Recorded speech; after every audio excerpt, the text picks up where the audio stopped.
Okay. Great. So the 7 questions on this topic is going to include this.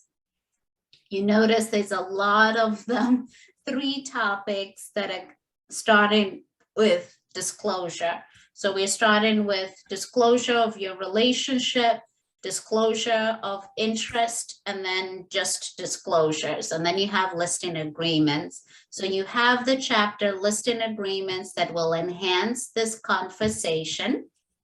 However, this is where we start off with, okay, so I shared with you what you can read. Let's go through the disclosures.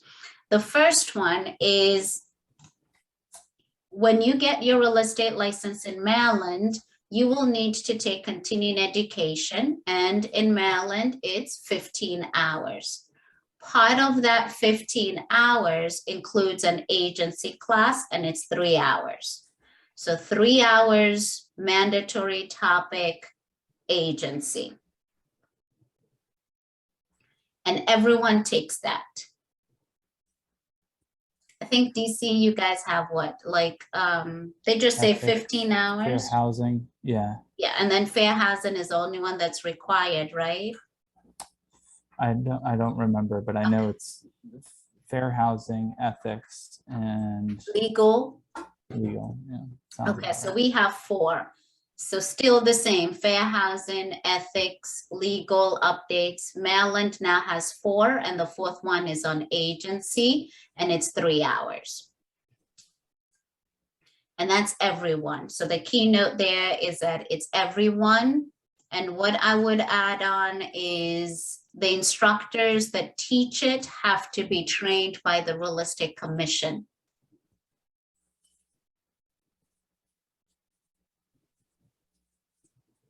Okay. The rules apply to anything that's less than 4 units. Any land zoned residential, and any lease that's more than 125 days. Okay. So now let's get into disclosures.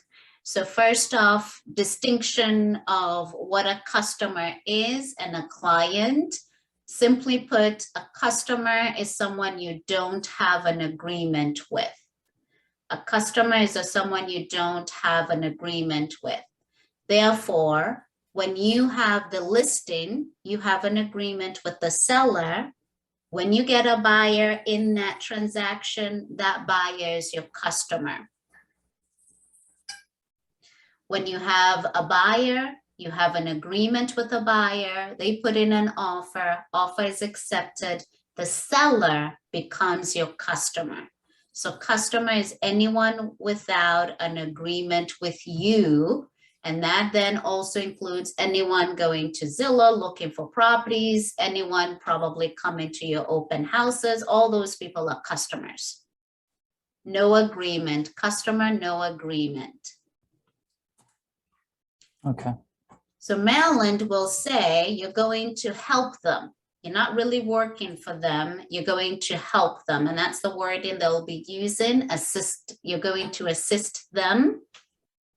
And you owe them 3 things. Statutory obligations just ends up being, what are the things by law, statute, do you need to give a customer? You, the agent, Nick, what do you owe a customer? Somebody who doesn't have an agreement with you. The acronym we came up with is HARD. So a customer gets HARD. And that ends up being honesty and fairness. Sorry, I'm trying to clean this up. Honesty and fairness. Accountability.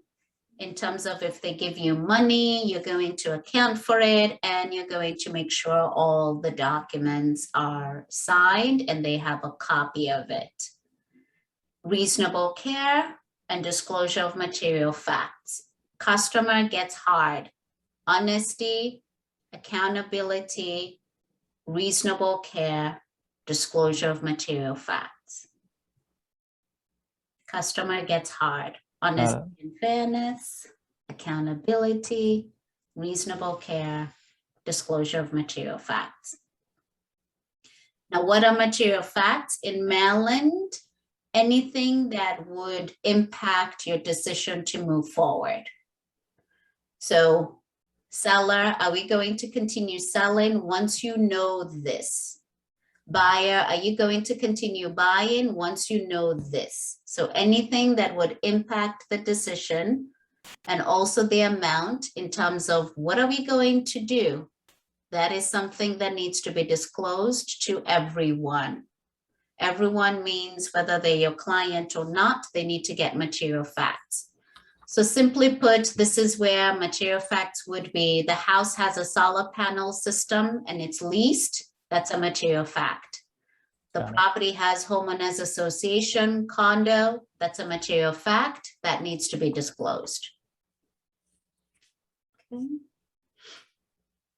So now we talk about the disclosure. The disclosure rules in Maryland starts off from the moment you meet the person. Most of us are going to be meeting the person online through one of these websites or your social media websites. So someone connects with you online. Maryland rules, whether we do it or not, is that we need to disclose whom we are. The moment somebody hits you up on your Instagram Messenger or Facebook Messenger and says, hey, Nick, I saw this property, I'm interested in it. When you respond back, you need to disclose who you are. Are you the listing agent? Are you the seller's agent? So let's talk about the difference. Listing agent is a person that has the listing that was signed. Seller's agent will be anyone that works within that company. So if, for example, and I'm sorry, you're with Keller Williams what? Sorry. Capital Properties. Capital, okay. So you'll probably, I don't know, over how many agents do you think? 300? Yeah, in our office, yeah. I'm sure, okay. So let's assume that the listing was with, I believe we connected through Tamara, right? Yeah. Okay, so let's assume Tamara has a listing. And somebody connects with you on Zillow, Redfin, Instagram, what have you, about her listing. Since you both work within the same company, the seller technically hired the broker of Keller Williams Capital Properties. So who's that? Just so that I have a name. Brendan Green. Okay, so Brandon Green is the agent, the broker who was hired by the seller. So anyone under Keller Williams Capital Properties is the seller's agent.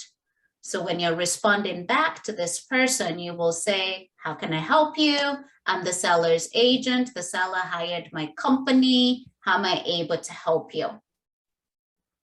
If it is not one of your listings, then is what we call in Maryland, you're a sub-agent.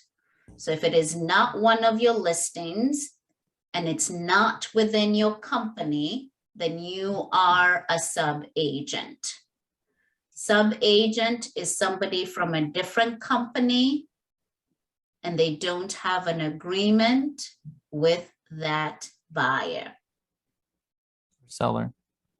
Is it this? Oh, yeah, with the buyer. With the listing? They don't have an agreement with the seller and they don't have an agreement with the buyer. But here, remember, they're also not with the company that has the listing. Yeah. Gotcha. Yeah. So that's sub-agent. So in that first contact, that's not face-to-face, right? You're meeting this person online. You're going to work and see whether they're going to eventually hire you. You're going to disclose whom you are. And then when you meet in Maryland, the first scheduled face-to-face meeting is when you're going to present them with this form, the understanding whom agents represent. When you meet them face-to-face, we need to present them with the understanding whom agents represent. This is a disclosure form, so, or a notice. So questions might be, is this a contract? If somebody signs this document, what does it mean? So we'll talk about that. When the person signs it, whether it's a seller, landlord, tenant, or buyer, when they sign it, they're just acknowledging receipt because it's not a contract. They still have to sign either the listing agreement or the buyer agency agreement to acknowledge that now you're their agent. This is just a disclosure form talking about who works for the seller side. The seller agent is everyone in Keller Williams Capital Properties. And then what a sub-agent is someone from a different company who's working for the buyer. And then it goes into dual agency, which is a little bit different from how you practice it in DC. And we'll talk about that as well. So looking at this form, page 2 is where you'll get more questions on this page. So that's what I'm going to get into. Let's review where we are. Somebody found you online. You told them who you are. And then when you meet them today at 4 o'clock, you're showing them a house. They haven't signed a buyer agency agreement with you. You're going to give them this form. So this form is given to customers. This form is given to customers. The understanding whom agents represent is given to customers. Only customers are going to be signing this document.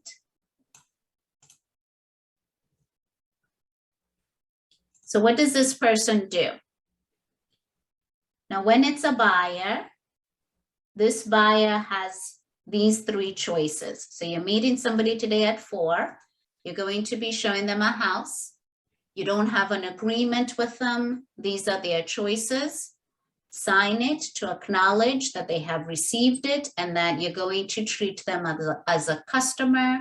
And therefore, as a customer, let's review. You're going to just owe them the 4 things: honesty and fairness, accountability, reasonable care, disclosure of material facts. If they decide they want to hire you, then they're not going to sign that form. Instead, they're going to sign the buyer agency agreement, and this form is not needed. The moment the person decides to hire you, this form is not needed. The form is only needed when they are a customer. Some people are iffy in terms of signing documents the first time they meet with you. So the rules are they don't have to sign it. However, they need to get a copy. What do we mean by that?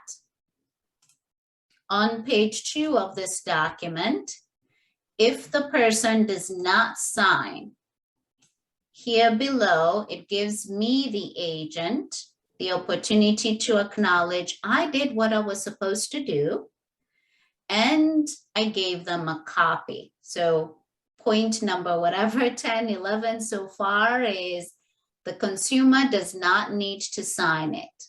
If they decide not to sign it, we, the agent, are going to fill out their name, sign it, keep it for our records, and we keep our records in Maryland for 5 years. We give them a copy, and we do that until they decide to hire us. So it's not for every property. Let me clarify. It's not for every property. You just need to do it once. Questions? No. Okay. So consumer does not need to sign it. Agent does. Agent gives them a copy. We keep that for our records for 5 years. The other option is what? Nick, I like your style. You're the agent that I'm going to be using. Therefore, I'm going to sign a buyer agency agreement. Remember again, once they sign a buyer agency agreement, they don't need to sign the understanding whom agents represent. Okay. Let's talk more disclosures. Open houses are an exempt in terms of, it's very difficult, especially in this market, for us to even talk to everyone who's showing up at an open house. So in Maryland, instead of me giving the understanding whom agents represent to the 30, 20 people that are showing up at an open house, for open houses, in terms of disclosure, we have a separate notice. This is what it looks like. In a couple minutes, I can put it on the chat box for you to have it. So open houses, for your notes, display the disclosure. Actually, let me say it this way. Open houses display the real estate commission disclosure, because they will have a question that asks you, who is required to give us the open house disclosure? And the answer will be the real estate commission. It's not your broker. That's on the chat right now. There are 3 notes to write for yourself in reference to the open house disclosure. 1, it comes from the real estate commission. 2, it has to be printed out in color. 3, it has to be displayed a spot, what is the word they use? Conspicuously. It has to be displayed conspicuously.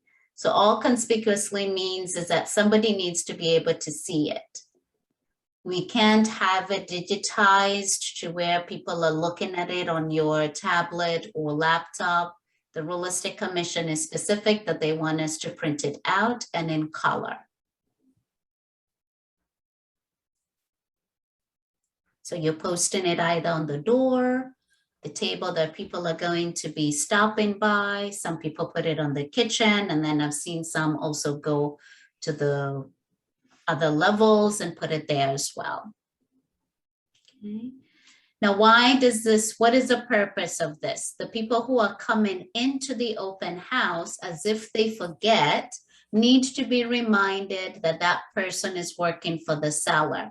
Just like you would walk into a new construction, that person is working for the seller, or if you go to a car place to buy a car, that person is working for the dealer. Therefore, any information that you give that agent, telling them why you're buying, how much you can afford, and why is it you're buying, if that agent ends up just doing the offer for you, all that information they're obligated to share with the seller because they're the seller's agent. They're not your agent, dear buyer. Okay. So that's it for open houses. So that's all disclosure. Now we go into dual agency. And dual agency, for my mind, to simplify it, I used an animation that I will have a disclaimer. The first time I saw it, I was like, oh, this would be perfect for dual agency. I did not grow up watching it, and I know we've had some issues with Dr. Seuss animation, so that's my disclaimer. This is the simplified version for me to use in terms of dual agency. So in Maryland, these 3 people all work for Dr. Seuss Company. The cat in the hat is the broker or the office manager. So this would be Brandon Green. Brandon Green is the broker, cat in the hat. Thing 1 is you, and Nick, you're working for the buyer. Thing 2 is Tamara, and she's working for the seller. The 2 of you both work for Keller Williams Capital Properties. And any issues that you will have in this transaction where you have the buyer and Tamara has the seller, you can't talk to each other about those issues. They flow back to Brandon, who's the dual agent. Now for the buyer and the sellers, they also need to what? Consent. They need to be okay with the relationship that is going on here, that the 2 of you are in the same company, but you're not going to be sharing information. So in Maryland, which is very different from DC, you, Nick, working for the seller, for example, cannot have a buyer agency agreement with the buyer. Yes, you can sell your own listing, meaning you get a buyer who doesn't have an agreement with anyone, fill in the paperwork, but you cannot have both the listing agreement and a buyer agency agreement with the buyer, which is different from how you do it in DC.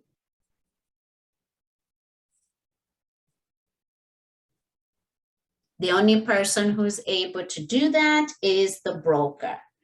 Because So we don't Brenda, have an exclusive agreement, either of us. correct.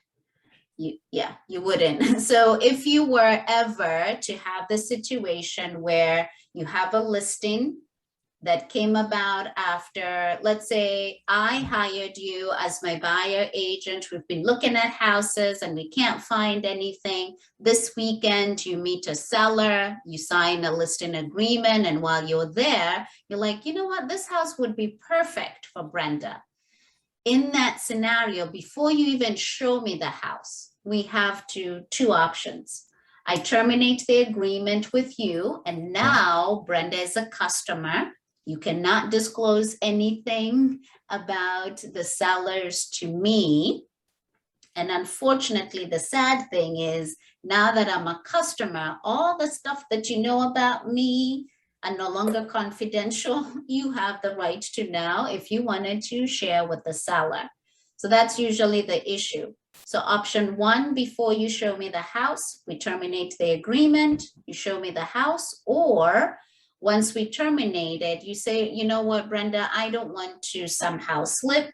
Why don't I refer you to Tamara? Tamara will now be your buyer agent. Should you want to buy this house, she can show it to you. You can make an offer and so on. And if things don't work out with this property, can we come back and get married again with our buyer agency agreement and go look at other houses? Yes. But even to show your own listing to a buyer client, you cannot. Okay. So the dual agent is Brandon Green, the broker. And do you have more than one office under Keller Williams Capital Properties? Yeah, we have a few offices, yeah. Okay, so and does each office kind of have like, I guess, somebody running the show there? Yes. Okay, so each office, those people who are running or supervising those offices are also dual agents for each specific office. Okay.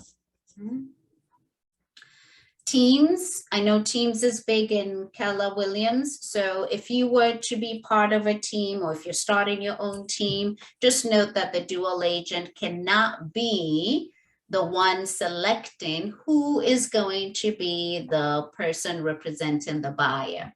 That has to be filtered through the broker. Got it. Okay. And so this is how it's all filled out. When you meet with the seller, Sam Seller, who's listing 589 Waterway, and with Metro Realty, seller signs this. And once the seller signs this, all the seller is saying is, I am okay with all the agents in Metro Realty to show this house. And when the buyer signs it, what are they saying? I am okay with me being shown any property listed by Metro Realty.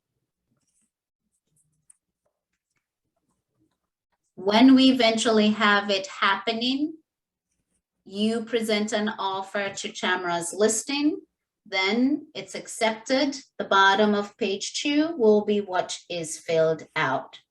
So here, if I'm going to provide better clarity to this, let me open up the dual agency form, which I'm going to put it in the chat as well.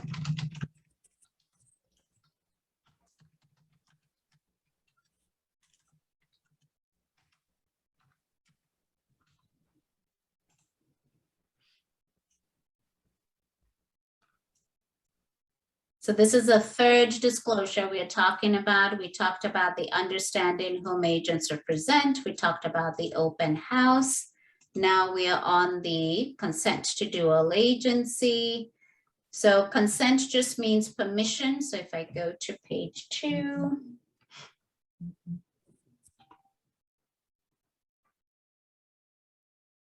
Okay. So page 2 looks like this, is where we have consent. So consent is permission given upfront. I'm okay with you guys in Keller Williams Capital Properties to show my house. And I, buyer, I am okay with me being shown properties listed by Keller Williams Capital Properties.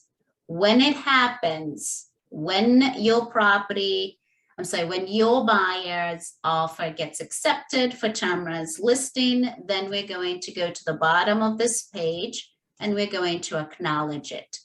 So the bottom here is only signed when it happens. When you end up selling or getting the buyer and the buyer is represented by someone within your company. So consent permission first, bottom of the page, confirmation. Let's see. Okay, so we've covered disclosures. Now we talk about the agreements. In Maryland, the agreements are between the broker and the client. So when you're listing a property or you have a buyer, it's going to have Brandon Green's name as the one that's going to be populated as the listing broker and or the buyer broker. And anyone within your company is able to represent themselves as the seller's agent when the listing is signed. And this is why anyone in your company will be able to show houses on your behalf. I'm trying to see what else would be. This is just, I guess we're going to skim through it. The agreements in Maryland need to be in writing and everyone gets a copy. It needs to talk about what is the role of the agent and how much you're getting paid. So that needs to be specified. The next thing we need to talk about would be, you're only taking the Maryland side of the exam, correct? Yeah. Okay, so we don't need to go about earned. Okay, so Maryland also requires an end date. It cannot be open-ended. All agreements need to have a beginning date and an end date.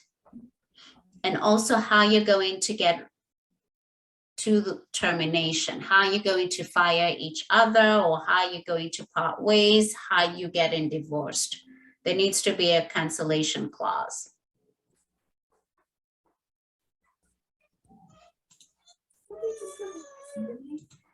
Next on the list is, so if you owe the customer hard, honesty and fairness, accounting, reasonable care, and disclosure, what do you owe your client? Client gets hard as well, plus fiduciary duties.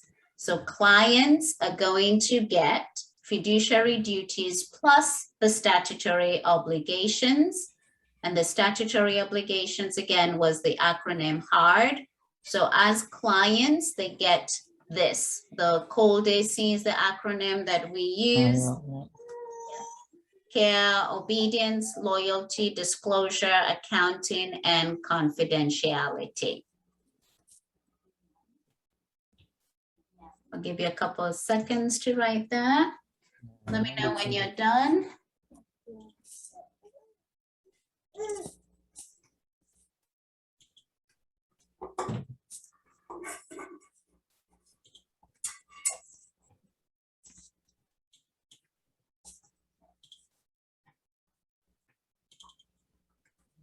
All right.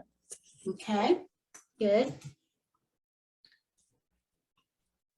What is confidentiality? Confidentiality in Maryland is two things. On the seller side, we cannot disclose how low the price can go. So the seller might say, if I get 3 million, I'm good, even though they have listed it for 3.5. So how low the seller is willing to go is confidential unless we get it in writing. The other thing is on the buyer side, how high they're willing to go. So when you're putting in an offer, you're going to match your pre-approval letter with your offer price. And then for both sides, why? Why are you selling? Why are you buying? What is pushing you to buy or sell right now? If you need to sell quickly, what is your reason? All that we don't disclose, that's confidential. The only time we shall disclose stuff like to do with stigmatized properties. So stigmatized properties is something where the perception people think, whatever it is that they think, is one, if somehow the seller discloses to us that they have AIDS or HIV, that person is protected under disability. And then in Maryland, any death in the property is not something that we're obligated to disclose. The only time we're going to disclose confidential information if we get permission in writing or it becomes public information. So what's an example of that? They're right now going through a separation. I'm not going to tell anyone that they're separated. But the moment they become divorced, because that is in the public records, you are able to say the sellers are divorced. So the only time you disclose is if it's in writing or it's now public information. The one thing that is special about confidentiality, which is why I had to go into it, is in 2019, the government, through the Brokers Act, said that if you meet someone and they thought they were going to hire you or you thought they were going to hire you, then, and they share confidential information, that's still confidential. What are examples here? You and I are called for a listing in Potomac, Maryland. You show up at 2 p.m., I'm coming in at 6. You do a wonderful job, I come in at 6, and now they're going to pick you. Any information that they shared with me during my 6 o'clock appointment that shared how low they're willing to go or why they're selling, I cannot tell anyone, including if I get a buyer client who now wants to buy this house. So that's something special in Maryland. Let's see. You will probably see you being asked to apply Ministerial Act. Ministerial Act is, I summarize it as something small, mini, small. So these are the tasks, the customer service things that we do during a transaction. You making sure the title company has the contract. You making sure the buyer has a contract. Home inspection. I have the buyer, you're the listing agent. I'm not able to be there for the home inspection. Ministerial Act is you open the door and you let the home inspector in. So ministerial is administrative stuff, many small stuff that we do that should not be confused that we are now working for the other side.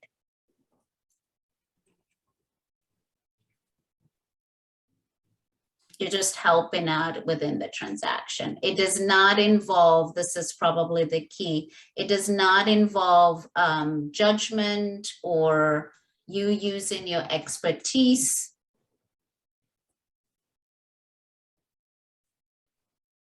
This is just to get the transaction going.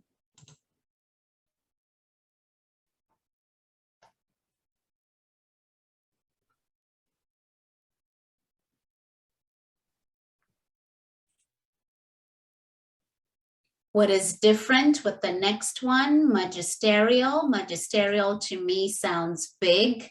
These are the big stuff that you're doing for a client, all included in the cold AC. So Magisterial Act, big, this is what you owe the client. Magisterial big ode to the client.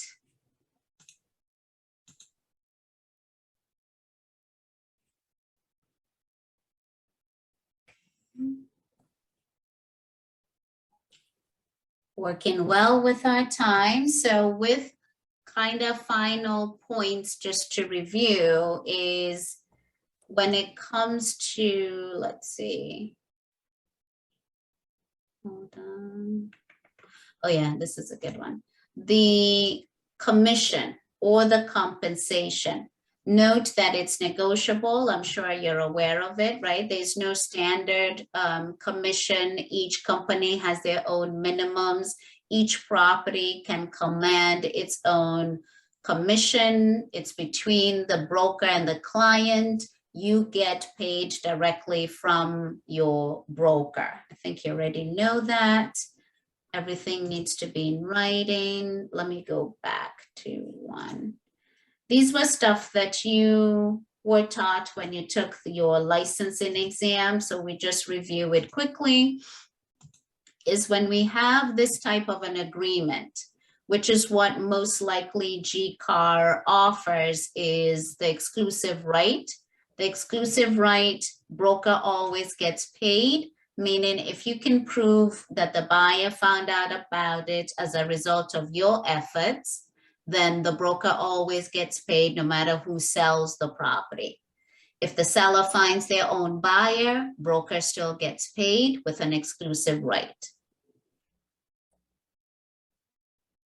If it's an exclusive agency agreement, the focus is on the word agency.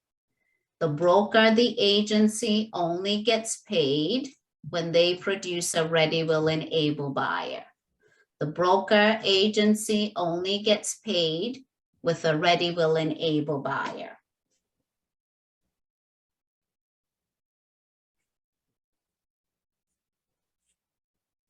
An open agreement, open, multiple brokers. This is what builders might do, where one development they've hired this company, another development it's another company. It's still the same builder. They have multiple brokers working for them.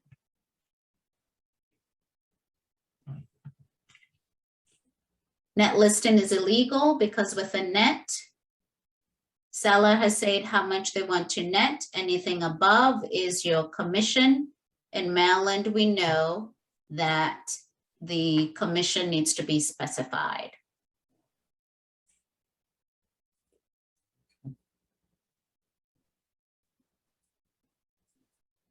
Okay, 2 more slides and then we're done.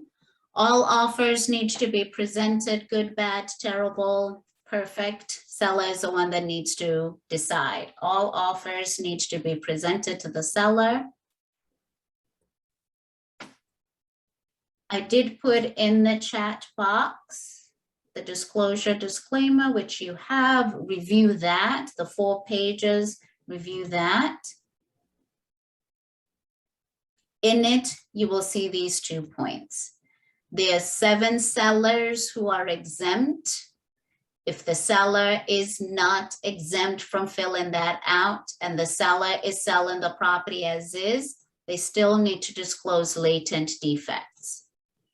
And latent defect will be on that document saying it's anything hidden. Let's see. Last points are, oops, sorry. We talked about a termination date. Okay, this is probably the last one on disclosure. I don't know whether in DC this is similar. When you make a sell in your house, you need to disclose. There's a disclosure we fill out. Is that the same for DC? Yeah.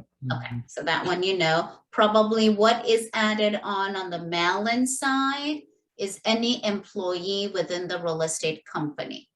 So any of the admin stuff, staff that you have in your office, whether they are doing accounting, they're the ones who answer the phone, they're the ones who process the checks. Oh, got it.